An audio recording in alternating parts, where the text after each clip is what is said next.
Before I knew my name, before I drew a breath, He was making ways for me.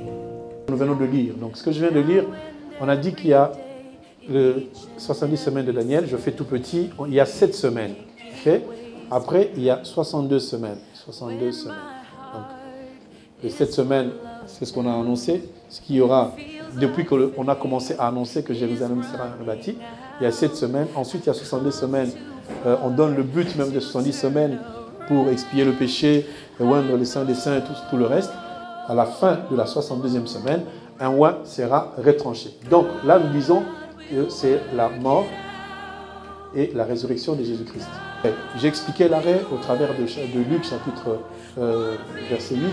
Vous lirez à partir du verset 40, 43, 42, vous descendez. Il y avait Jésus qui devait aller chez Jairus.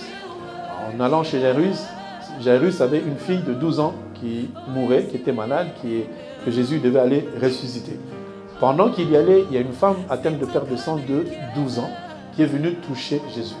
Mais Jésus n'avait pas la destination pour cette femme-là. Jésus avait la destination pour la fille de Jairus. Mais il s'est retourné, il s'est arrêté pour se tourner vers cette femme. Et nous disons cette femme, c'est l'Église, parce que c'était une femme qui était considérée comme étant une femme impure, qui ne pouvait rien produire, qui ne pouvait même pas enfanter, parce que quand on a la perte de sang, on ne peut pas enfanter. Mais quand Jérémie a écrit, Jérémie a parlé de 70 ans. J'aimerais préciser, parce que je pense que quand on m'a reposé la question, les 70 ans de Jérémie, ça ne se convertit pas en 70 semaines. 70 ans de Jérémie, c'était la captivité. Et lorsqu'on avait fixé 70 ans de captivité à Israël, ils se sont vus qu'après les 70 ans, ils étaient toujours en captivité. Maintenant, quand l'ange est venu l'annoncer, il ne lui a pas dit les 70 ans de captivité, il a dit qu'à partir du moment où on a annoncé que le temple devait être rebâti. C'est cette partie que nous appelons l'arrêt. Et l'arrêt, c'est le temps de l'Église. Okay? Et lorsque l'enlèvement aura lieu, donc l'enlèvement, quand il a lieu, c'est le jour de l'enlèvement. C'est là que commence la dernière semaine. Après la semaine, on avait donné 1260 jours pour les 2 oints et 1260 jours pour la bête. N'est-ce pas? Donc là, c'est la grande tribulation. Apocalypse chapitre 13. Après les 1260 jours, je suis donc dans Daniel chapitre 12, il y a donc une prolongation de 75 jours. Ok? Vous n'êtes pas là, c'est pas grave. Je sais que vous êtes là. Et ce n'est qu'après 62 semaines, un roi sera retranché et il n'aura pas de successeur. Le peuple d'un chef viendra, détruira la ville et le sanctuaire et la fin arrivera comme par une inondation. Il est arrêté que les dévastations dureront jusqu'au terme de la guerre. La guerre dont on parle, c'est la guerre d'Armageddon. Donc ici commence la guerre, pas de guerre Armageddon. Donc cette guerre, Jésus-Christ descend, et quand il combat, il va combattre les faux prophètes, il va combattre la bête, mais il va lier Satan, le dragon. Satan sera lié. Quand il sera lié, nous entrons dans ce qu'on appelle le millénium. Ne vous inquiétez pas, ça va venir. Le millénium, il est là. Millénium. Et quand le millénium sera terminé, donc il y aura une période de 1000 ans où il n'y aura plus de péché. Quand le millénium sera terminé, il y aura encore une autre guerre qui arrive. C'est la guerre de Gog et de Magog. Gog et Magog. Après ça, il y a le tribunal, le jugement dernier, la création de l'enfer et du paradis, et nous entrons dans l'éternité. Alors, j'aimerais revenir un peu sur terre pour nous dire, on ne le comprenait pas, vous allez me comprendre quand même.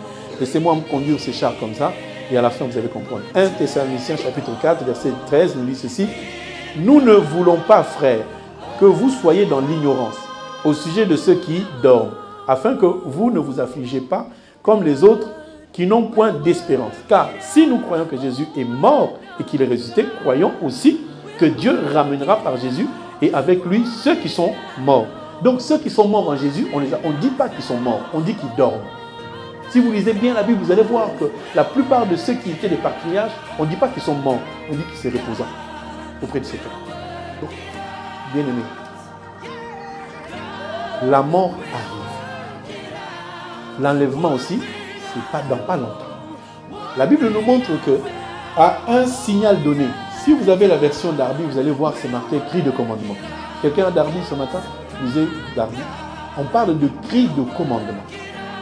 Le cri de commandement, nous pouvons le comprendre.